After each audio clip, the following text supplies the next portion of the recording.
Welcome to The Hypnotist, the show that gives you inside access to cutting-edge hypnosis with real clients facing genuine issues. Brought to you by the hypnotherapist demanded by celebrities, CEOs, and even royalty, Adam Cox. These recordings took place live from Adam's clinic in London's world-famous Harley Street. This podcast features powerful hypnosis, so do not listen while driving or operating machinery. This recording is not suitable for those with epilepsy or severe mental health issues. So, get yourself comfortable and enjoy today's episode of The Hypnotist. Hi, it's Adam here, and in this very short episode of The Hypnotist, I'm not going to be doing a hypnosis session. So if you are here for the hypnosis session, just skip this track. There will be another one, I'm sure, either before or after. This episode really focuses on the question, or more often the belief system that someone may have that they can't be hypnotized. So I thought I would use this opportunity to talk through what I normally say when people say, well, look, I've had hypnosis before and it didn't work, or I've tried hypnosis, or I've been told that hypnosis doesn't work on me, or that I can't be hypnotized. Variations of that statement. And what I tend to respond with that with is an analogy. And if you listen to my podcast, you probably notice that I have lots of metaphors, lots of analogies, because the beauty of an analogy or a metaphor is that it brings your experiences into the equation so things can make sense easier. But the analogy that I use is that if someone was to go to a dentist and that was an awful dentist, like they were absolutely, untrained, unskilled, they didn't know what they were doing. In fact, they made the teeth worse than when the patient came in to have their teeth repaired or some work done. The individual would leave that dentist and tell everyone that they knew, avoid that dentist. That dentist is not competent. I don't know how they become a dentist. They don't know what they're doing. I went in there wanting some work done and I left and it was worse than when I arrived.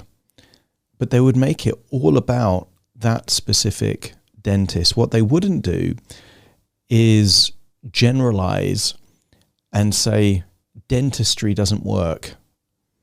My teeth can't work with a dentist. And yet, I've heard that said many, many different times from many different people, that if someone's had a bad experience with a hypnotist, or they've worked with a hypnotherapist and not created or not achieved the result that they want, rather than linking it to that specific hypnotherapist or that specific, let's say, technique or protocol that they had, more often than not, they go away with the belief system that hypnosis doesn't work, or I can't be hypnotized, or hypnotherapy doesn't work on me. So one of the things that I encourage people to do is do their due diligence. So if you are thinking of choosing a hypnotherapist, here's what I know as someone that's been a hypnotherapist for many years. It's an unregulated industry in most places in the world. And as such, you get some hypnotherapists that have done 3 or 4 or 5 years worth of training or more. And then you get other people that might have done, a 3-month course, or a long weekend course, or an online course only with no actual interaction with clients. So therefore, I would encourage you, if you are considering hypnotherapy, or perhaps you've had hypnotherapy before, have an open mind that it might have been specifically that hypnotist rather than hypnotherapy in general that made it not effective. But also what I would encourage you to do is to insist on a consultation call before you actually work with any hypnotherapist and ask them certain questions. How much study have they actually done? Is a really good question. How many clients are they seeing on a typical week? Okay, because again, I'm in the industry, so I know that a lot of hypnotherapists are, let's say, not very busy. They don't work with many clients. So how long did they study? Who did they study with? How many clients do they see? And how long have they been doing this for? And those are really important questions. Now, of course, the hypnotherapist could lie But hopefully they've got some evidence that they've been doing this for a while. What I like about my podcast is that if people have questions over how much hypnosis I actually do, they can go onto any of my websites. I've got several websites, and see lots of testimonials, or they can see me featured on radio and TV and that kind of stuff. But they can also find the Hypnotist podcast, and they can hear about 500 or 600 different episodes. As you listen to the show, you'll know that the vast majority of those are with actual clients. Occasionally I come up with innovative hypnosis sessions inspired by poems or music or lyrics or movies and that kind of stuff. But the vast majority of me actually working with real clients. So therefore, I've got evidence out there in the world. It's very easy for someone to check that with me. But quite often with hypnotherapists, they're very secretive of how many clients they work. They can't provide an example of someone that they've worked with.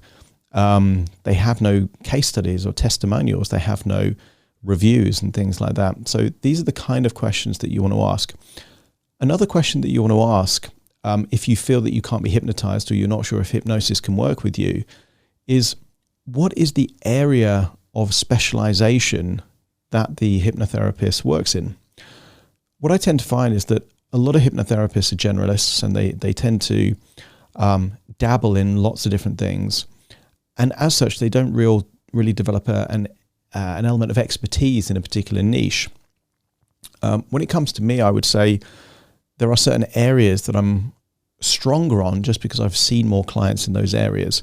So weight loss, phobias, anxiety and addictions, and trauma. And quite often the reason I've worked with a lot of trauma, although it's not really something I say that I specialize in, is that a lot of addictions and anxiety come from a traumatic event. So just by a side effect almost of me working in these areas of addictions and anxiety has led me to work with a lot of people that had very traumatic past, and they want to help resolve that. So what do they specialize in? How many clients have they seen? These are the kind of questions. And also, what is their approach? So with my approach, I tend to have a very diagnostic approach because I want to get to the root of the problem rather than just kind of symptom management. And a lot of the pharmaceutical industry is not based on getting to the root cause of a problem. It's managing symptoms. And unfortunately, there are some hypnotherapists that have a similar kind of approach. They will give direct suggestions about feeling better in the moment without taking the time to figure out, where did this problem come from? What was the point of inception?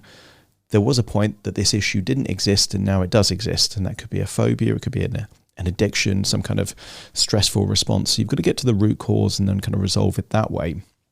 I'll be doing another episode in terms of what people can expect if they work with me one-on-one, in terms of the actual sequence, the chronology of events and my style. But what I would say is that you want to ask the key question with the hypnotherapist: do they use scripts?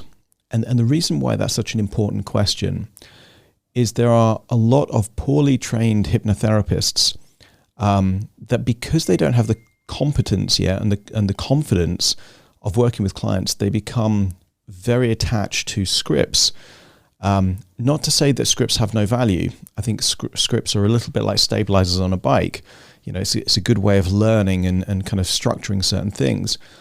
The reason that scripts aren't very effective is that you need to calibrate. You need to pay attention to the client and the response from the client. So therefore, if your attention and your focus is on the script, it can't simultaneously be on the client. So do they have a diagnostic approach, and do they rely on scripts as a way of implementing? And the reason that all of this taps into this overall kind of sentiment of hypnosis doesn't work on me, or can I be hypnotized, is that, in my opinion, a lot of what people feel they've experienced, or what they call hypnosis, wasn't really hypnosis. It was probably a nice relaxing session, kind of relaxology, close your eyes, get all comfortable. Maybe they did progressive relaxation and said that different muscle parts are getting deeper and deeper relaxed, but they didn't actually have some kind of methodical approach to change. And because of that, what you experienced is not true hypnosis, it's more guided meditation. And the key difference between guided meditation and hypnosis is the strategic element of change, the ability to elicit an issue, future pace or identify a preferred state or outcome, and then use techniques to deliver that, and then also test it, future pace, or even better, take the client out into the very environment where they've had that situation to test their work. And because most people have experienced that something that isn't like that, they've not really experienced hypnotherapy. And then they go away and they say, hypnosis doesn't work. I've tried hypnosis, didn't work on me. And they do what they would never do with a bad doctor or a bad dentist. They generalize the entire profession, the entire industry, based on perhaps a couple of bad experiences. So the final thing I would suggest is to leave with an open mind. If you believe that hypnosis doesn't work on you, that can become a self-fulfilling prophecy. Hypnosis itself, we know, is amplified in effectiveness once you have belief in two key things: hypnosis itself, but also the competency of the practitioner. So if you don't really believe in hypnosis and there are question marks over the practitioner that you're working with, it's very unlikely that you're going to go through that process with any effective change. If, however, you're open-minded and you speak to other people that have had incredible changes as a result of hypnotherapy, and you find a practitioner that does it properly, is methodical about it, has that diagnostic approach, really wants to create powerful, profound change in the individual they're working with, what you might find is that if you have confidence in their competency, then the effectiveness of whatever that hypnotherapy session that you experience is going to be very, very different. So the key antidote really to the belief system of hypnosis doesn't work is to contextualize it. That time in that location with that hypnotherapist didn't work for me, but not to say that all hypnotherapy wouldn't work.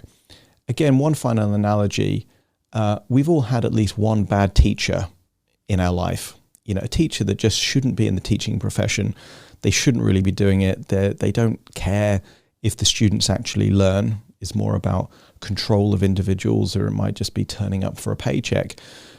And yet, if you've had a bad teacher, you don't create a belief system that education doesn't work or that teachers aren't important. You linked it to that particular individual. And I would encourage you to do the same with any, let's say, professional in the field of change.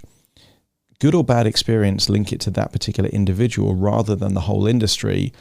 And then what you might find is that you just haven't found the right practitioner to work with that understands your needs and can help identify the right approach for you to get the outcome that you're looking for.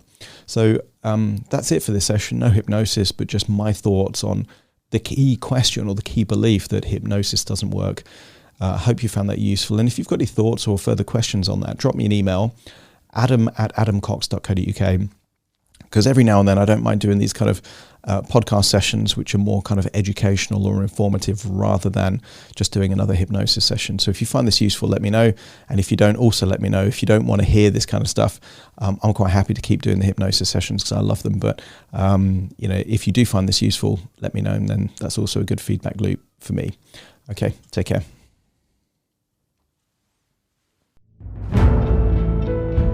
Thank you for listening to The Hypnotist with Adam Cox, the show that gives you inside access to cutting-edge hypnosis with real clients facing genuine issues. To automatically receive the latest episodes, please subscribe. If you'd like to support the show, please share this episode with just one friend you think it could help. And if this episode helped you, please leave us a 5-star review.